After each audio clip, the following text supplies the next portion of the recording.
വരും മണിക്കൂറുകൾ ഇനി കാണാൻ പോകുന്നത് ഏറ്റവും പ്രധാനപ്പെട്ട നീക്കങ്ങളായിരിക്കും. ഇന്നലെ കോടതിയിൽ നിന്നും ജാമ്യം കിട്ടാതിരുന്ന രാഹുൽ മാങ്കൂട്ടം സുപ്രധാന നീക്കത്തിലേക്ക് കടക്കുകയാണ്. ഹൈക്കോടതിയിലാണ് രാഹുൽ എത്തി നിൽക്കുന്നത്. മുൻകൂർ ജാമ്യാപേക്ഷ നാളെയാണ് ഹൈക്കോടതി പരിഗണിക്കുക.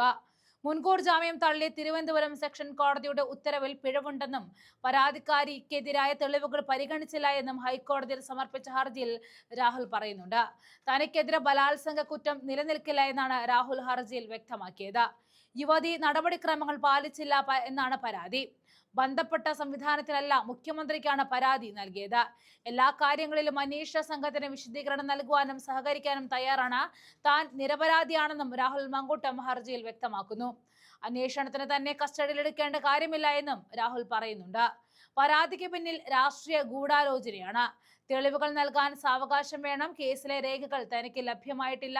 വാദം സാധൂകരിക്കാനായെങ്കിൽ കീഴടങ്ങാൻ തയ്യാറാണെന്നും രാഹുൽ ഹർജിയിലൂടെ അറിയിച്ചു.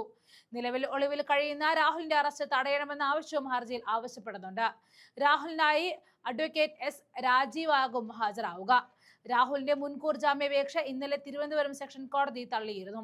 ഇതിന് പിന്നാലെയാണ് രാഹുൽ ഹൈക്കോടതിയെ സമീപിച്ചത്. അതേസമയം രാഹുലിന്റെ കാര്യത്തിൽ കോൺഗ്രസ് എടുത്ത തീരുമാനവും ചരിത്രപരമായിരുന്നു. മാങ്കൂട്ടത്തിനെതിരെ പ്രാഥമിക അംഗത്വത്തിൽ നിന്നും പുറത്താക്കിയ കോൺഗ്രസ് നിലപാട് കേരള രാഷ്ട്രീയത്തിൽ ധാർമ്മികതയുടെ പുതിയ പാഠമാണ്. എന്നാൽ സമാനമായ വിഷയങ്ങൾ CPM സ്വീകരിച്ചതിന്റെ ഇരട്ടത്താപ്പ് ചോദ്യം ചെയ്യേണ്ടിയിരിക്കുന്നു.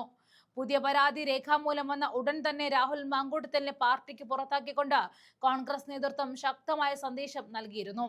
പാർട്ടിയിലെ ഒരാൾക്കും നിയമത്തിന് അതീതമായി പ്രവർത്തിക്കാൻ കഴിയില്ല എന്നായിരുന്നു സന്ദേശം. തെറ്റായ ആരോപണങ്ങൾ ഉയർന്നാലും പാർട്ടിയുടെ അന്തസ്സ് കാത്തു സൂക്ഷിക്കാൻ കടുത്ത നടപടി അനിവാര്യമാണ് എന്ന മുതിർന്ന നേതാക്കളുടെ നിലപാട് മറ്റു പാർട്ടികൾക്ക് മാതൃകയാവുകയാണ്. തെരഞ്ഞെടുപ്പ് അടുത്തിരിക്കുന്ന ഘട്ടത്തിൽ പോലും മുഖം നോക്കാതെ നടപടിയെടുത്തതിലൂടെ കോൺഗ്രസ് തങ്ങളുടെ ധാർമ്മികമായ ആർജവം തെളിയിച്ചു കഴിഞ്ഞു.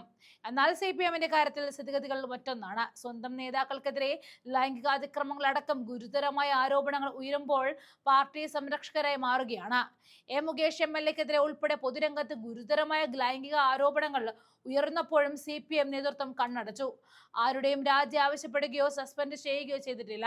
ഇത്തരം കേസുകളെല്ലാം രാഷ്ട്രീയ ഗൂഢാലോചന എന്ന് പറഞ്ഞ് തള്ളിക്കളഞ്ഞ തെറ്റ് ചെയ്ത സഖാക്കൾക്ക് സംരക്ഷണ കവചം തീർക്കുന്ന നിലപാടാണ് പാർട്ടി പലപ്പോഴും സ്വീകരിച്ചുകൊണ്ടിരിക്കുന്നത്. ഇരകളുടെ നീതിക്ക് പകരം പാർട്ടിയിലെ പ്രതികളെ സംരക്ഷിക്കുന്ന ധാർഷ്ട്യമാണത്. രാഹുൽ മാങ്കൂട്ടത്തിനെതിരെ നടപടിയെടുത്ത് കോൺഗ്രസ് ധാർമ്മികത ഉയർത്തിപ്പിടിക്കുമ്പോൾ സമാനമായ കേസുകളിൽ സഖാക്കൾക്ക് സംരക്ഷണം നൽകുന്ന CPM നേതൃത്വം ഇരട്ടത്താപ്പിനും മറുപടി പറഞ്ഞേ തീരൂ.